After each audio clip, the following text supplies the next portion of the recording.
नमस्कार दोस्तों, मैं उत्सव कुमार आप सभी का आपके अपने YouTube चैनल उत्सव मैथ्स में स्वागत करता हूं। आज की वीडियो में मैं आप सभी स्टूडेंट के लिए आरआरसी ग्रुप डी 5 सितंबर फर्स्ट शिफ्ट का एग्ज़ाम समाप्त हो चुका है। उसमें मैथ के कौन कौन से क्वेश्चन पूछे गए उन सारे क्वेश्चन को मैं यहां पर लेकर आया हूं।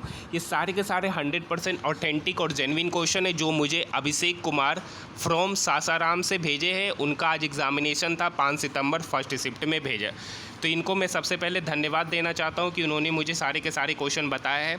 वीडियो पसंद आए तो चैनल को सब्सक्राइब जरूर कीजिएगा, साथ ही साथ इस वीडियो को अपने दोस्तों के साथ शेयर जरूर कीजिएगा। सबसे पहला क्वेश्चन आपके स्क्रीन के ऊपर नज़र आ रहा है। तो वीडियो को शुरू करने से पहले, क्वेश्चन को सॉल्व करने से पहले सबसे पहले हम लोग जानेंगे कि आज का पेपर का लेवल कैसा था, कौन कौन से टॉपिक से आपके एग्जामिनेशन में क्वेश्चन पूछे गए और क्या जो पैटर्न है, क्या पैटर्न में किसी भी तरीके का बदलाव किया गया है या पहले के ही टाइप के क्वेश्चन अभी तक पूछे जा रहे हैं। तो यहाँ पर आपके हर एक टॉपिक से क्वेश्चन देखने को मिले। ट्रिगो से क्वेश्चन पूछे गए, अलजेब्रा से क्वेश्चन पूछा गया, टाइम एंड डिस्टेंस से ट्रेन के क्वेश्चन देखने को मिले हैं, टाइम एंड वर्क से भी क्वेश्चन आए, मीन मीडियन मोड से भी, बोर्ड मास से तीन क्वेश्चन कम से कम देखने को मिले हैं, प्रॉफिट एंड लॉस से 3 से 4 क्वेश्चन आपके एग्जामिनेशन में देखने को मिले, परसेंटेज से 1 क्वेश्चन आपका एग्जामिनेशन में पूछे गए, मेंसुरेशन से 2 क्वेश्चन पूछे गए।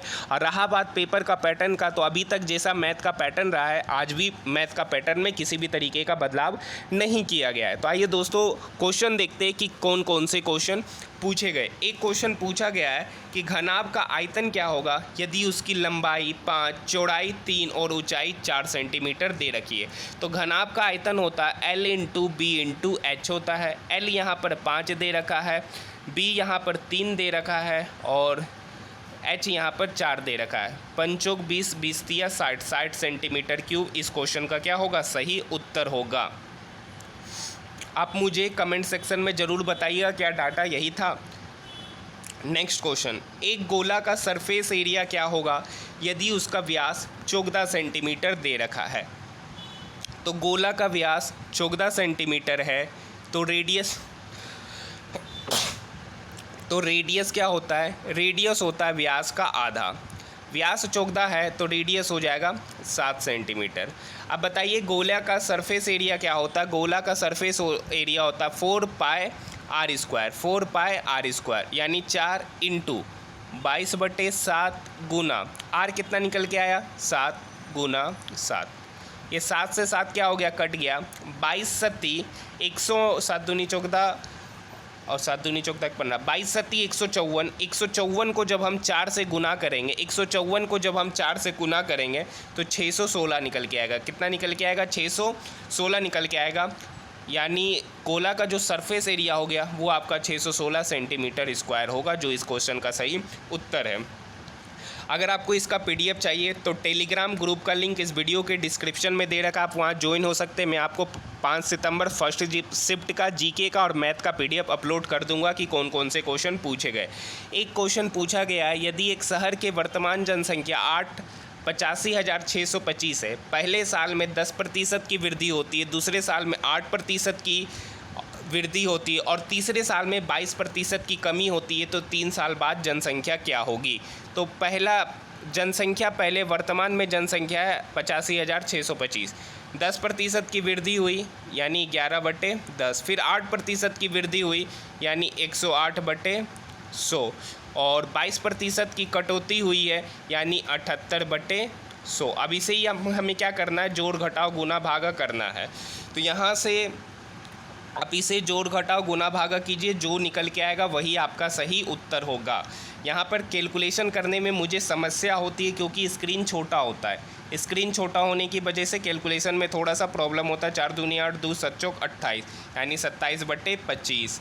यहाँ पे हम इसे काटेंगे 25, 5 एकम 5, 3 5 35, 5 एकम 5, 5 दूनी 10, 25 25, फिर ये 5 कटेगा, इसको 5 दिया 15, 2 पंचोक 20, 5 दूनी 10, 25 25, 34 25 हो गया।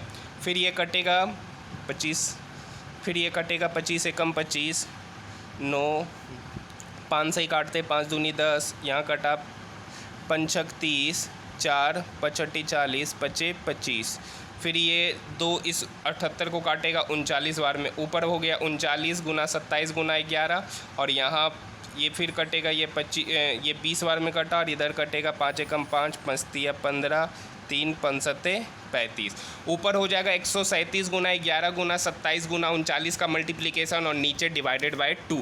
जो भी निकल के आएगा वो इस क्वेश्चन का सही उत्तर होगा। हो सकता है डाटा में थोड़ा सा चेंजमेंट हो, क्योंकि जो भी संख्या निकल के आएगा यहाँ पे जो भी संख्या निकल के आ रहा है वो डेसिमल में आ रहा है, जबकि जनसंख्या कभी भी डेसिमल में नहीं होगा। डाटा में थोड़ा सा एरर है। एग्जैक्ट क्वेश्चन क्या है कमेंट में ज़रूर बताइए।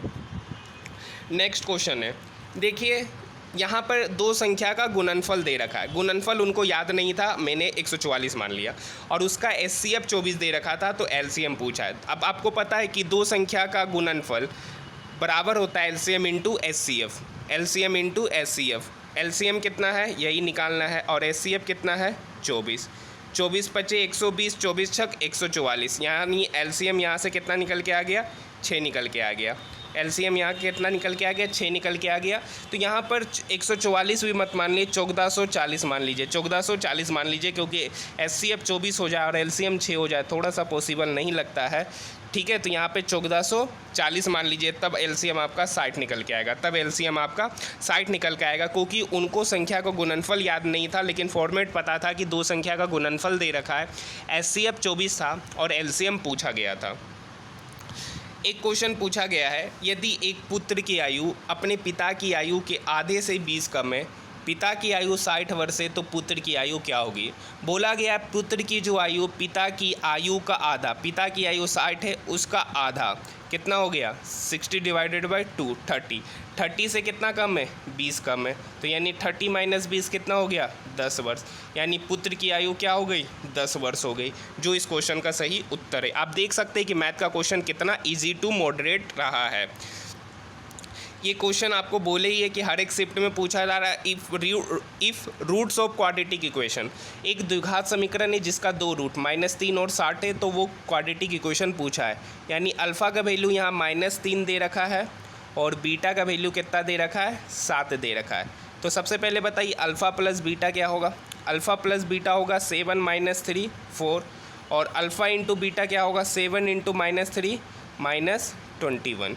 अब आपको पता है द्विघात समीकरण का जो फॉर्मूला होता है x² minus alpha plus beta into x plus alpha into beta, यही तो होता है। अब यहाँ पर वैल्यू को पुट कीजिए, x² minus alpha plus beta कितना निकल के आ गया 4x, अल्फ़ा इंटू बीटा कितना निकला -21 plus minus -21 equals to 0।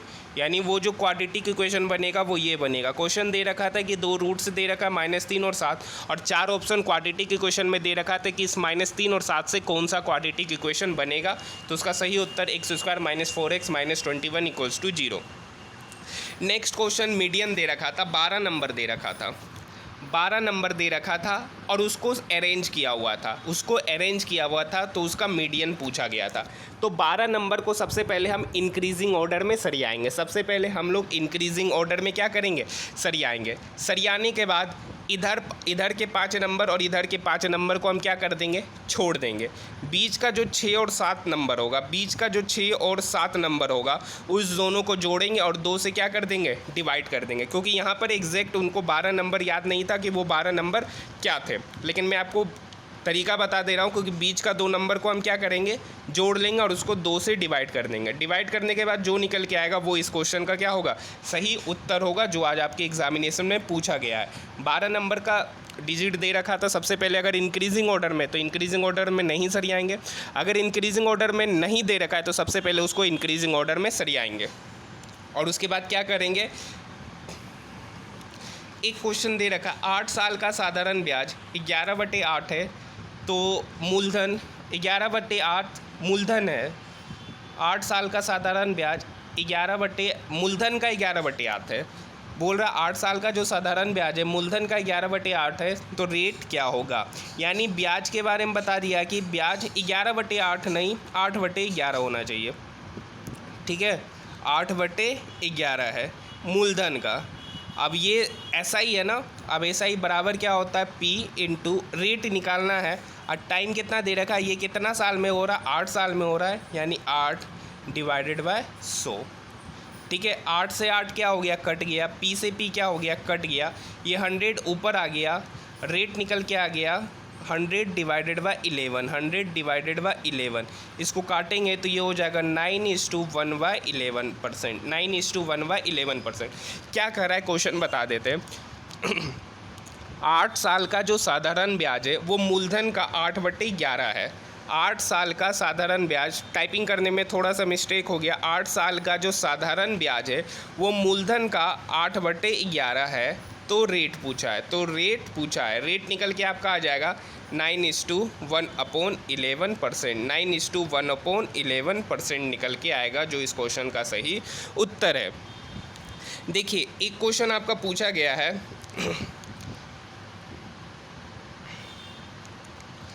a पे पावर x-4 बराबर है a पे पावर 8 के, a पे पावर 8 के। तो आपसे x का वैल्यू पूछा था, x का वैल्यू पूछा। अब यहाँ पर देखिए बेस क्या है, सेम है। बेस क्या है, सेम है, तो वो पावर भी क्या होगा, सेम होगा। यानी x-4 का वैल्यू क्या हो जाएगा, 8। ये x-4 का वैल्यू क्या हो जाएगा, 8। ये -4 इक्वल के उधर जाएगा तो +4 हो जाएगा। यानी x का वैल्यू क्या हो गया, 8 + 4 12 हो गया, 8 + 4 12 हो गया। एक ट्रिगोनमेट्री से क्वेश्चन पूछे गए, एग्जैक्ट क्वेश्चन नहीं मिला है। Cos something degree cos 60 degree into cos 90 degree minus कुछ करके दे रखा था। तो यहाँ पर बस देखिए डिग्री पर दे रखा था, बस उसका वैल्यू पुट करना था। कोस 60 डिग्री का वैल्यू √3/2। कोस 90 डिग्री का वैल्यू क्या होता है, 0 होता है। माइनस कुछ और टर्म दे रखे थे, वो टर्म पता नहीं है कि क्या दे रखा था। एक क्वेश्चन पूछा गया है कि ए किसी काम को 12 दिन में करता है, बी उसी काम को 8 दिन में करता है और सी उसी काम को 15 दिन में करता है। तो तीनों मिलकर उस काम को कितने दिन में करेंगे। तो 12, 8 और 15 का एलसीएम लेंगे तो 120 निकल के आएगा। ए का एफिशिएंसी हो गया 10, बी का एफिशिएंसी हो गया 8, बी का एफिशिएंसी हो गया 15 और सी का एफिशिएंसी हो गया 8। अब बताइए तीनों की एफिशिएंसी को जोड़ देंगे, 10 + 15 25, 25 + 8 33। पूछा गया है कि a + b + c उस काम को कितने दिन में करेंगे। तो 120 डिवाइडेड बाय 33, 3 से कटेगा, ऊपर 40 और नीचे आएगा 11, यानी 40/11, यानी 11 × 33, 3:7/11, 3:7/11 दिन में वो तीनों मिलकर इस काम को क्या करेंगे। अगर डाटा थोड़ा सा इधर उधर होगा तो आंसर भी इधर उधर होने के चांसेस रहेंगे। तो आज के लिए इतना ही, धन्यवाद।